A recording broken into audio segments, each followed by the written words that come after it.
Alright guys, so today we're going to be going over some of my future breeding plans and how I'm going to house and set up all the geckos. First, we're going to be starting off with what I plan on breeding next year in my first project. The first female leopard gecko I would get from Dylan would be this one, a Tremper albino positive for jungle. If I breed her to Gus, I would get a Max Snow Tremper albino positive for the trait jungle.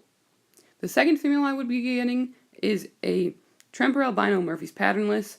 Now, the only thing I would be able to get out of this when I cross with Gus would be something that looks just like Gus, which would be, I would either get, I would get Tremper albinos for, with Max Snow, basically like this.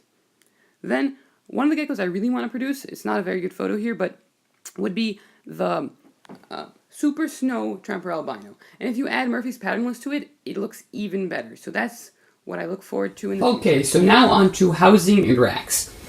First thing I'm going to go on is the two terrariums I have. I could put two females in here, in this 20-gallon long, and the one that Gus is currently in, I could also put two females in and move Gus around.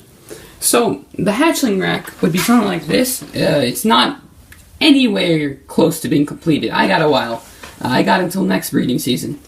But I could potentially have 5 racks on here, and of those 5 racks, I could put 2 6-quart shoebox tubs onto each, which would mean I could have, if you have 2 in each tub, that means I could have up to 20 babies at one time. I would just put heat tape on it and add extra shelves that aren't here, which wouldn't be too hard. If I ever do that, look forward to a video on that.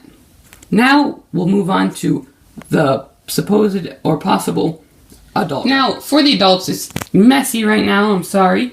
But this could potentially have 4 16-quart tubs, which would be enough for 1 adult gecko. So I would have possibly 2 females and then 2 males there.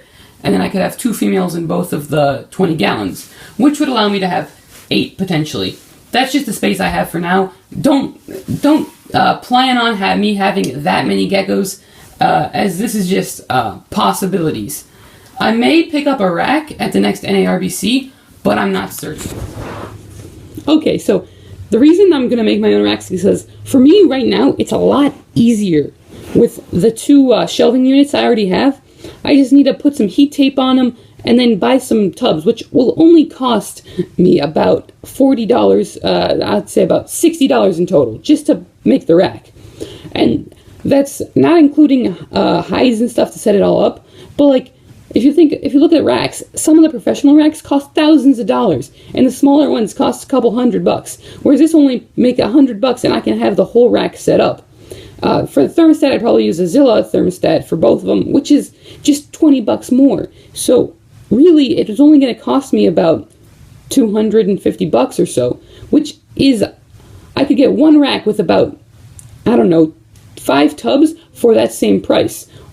So for me personally, it's just going to be easier, and I'm not in a rush, so I have time for this. And for those of you wondering, this channel won't only be about leopard geckos. I have plans for this. Hopefully I'm going to get some other kind of reptile. Unfortunately, no snakes. As I said in my last video, my mom's just not going to let that happen. I could probably sneak one in though. But anyway, maybe a blue tongue, I don't know. You guys would just have to help me. I probably haven't read your comments yet, so I'm going to, your comments in the last video, so I'm going to have to look at that. But the main thing about this breeding project is mostly just for fun, honestly.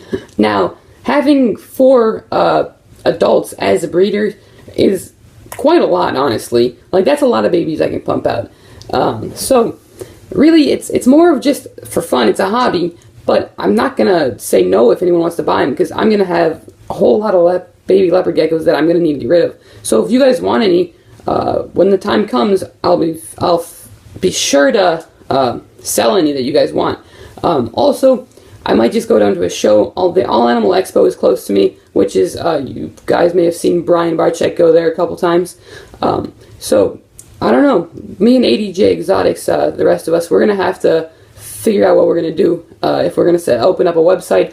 Like, I'm just thinking in my head what we're going to do, because it's more of just a hobby now, but who knows? I mean, because Dylan, he just picked up 3 more African fat tails. So he's got 5. He's got 2 males and 3 females. And there's some pretty cool morphs. He got a white out there. He's got Oreos. He's got plenty of stuff. Like, if you guys want an African fat tail, possibly in the future, that you guys could look at them. And then crested geckos too. So I'm just really excited. Like, I'm just rambling at this point. So hope you guys enjoyed, and I'll see you guys next video. I don't know what it's going to be, but I'll see you guys.